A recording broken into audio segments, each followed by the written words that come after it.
yung nag-trim tayo ng ating rose. Ayan, tatanim ko ulit guys sa ating ginawang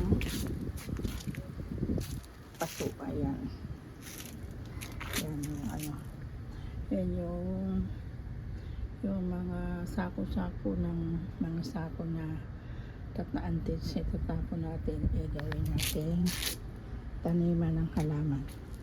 Ayan yung ating rose na tatanim natin.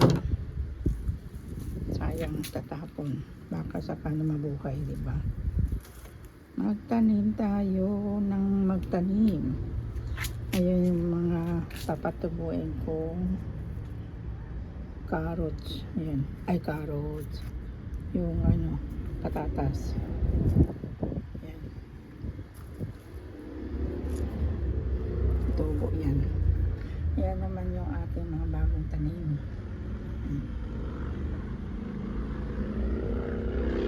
Ang bagong tanim natin. Ayan ang mga container na until sa tatapon natin, taniman natin ng mga paano. Ayan, tinan mo yung mga sako na until sa tatapon na rin yung mga plastic na pinagtanggalan ng mga bigas. Ayan, bigas. Diba? Sayang din naman kasi tatapon natin. Tatanim na lang natin. Ayan, kamatis natin lago-lago. Sa plastic lang yan. Container lang.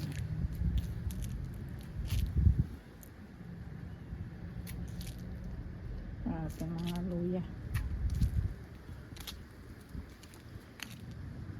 Yan, kalamansi, papaya, luya. Pagod ba natin luya? Ang ating talong na survive natin sa init. Tinanim ko ulit dito sa paso.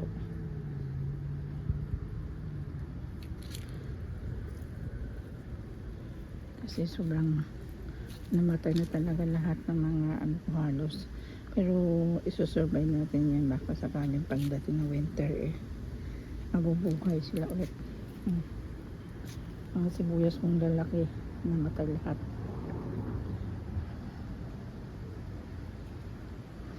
Sobrang init. Ayan. Sobrang init.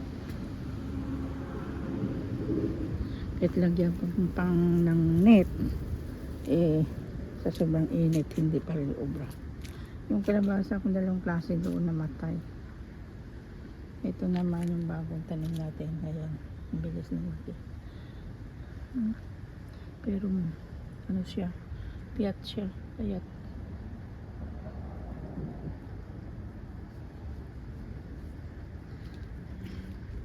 Ang papayat nila. Diba, may gabi tayo.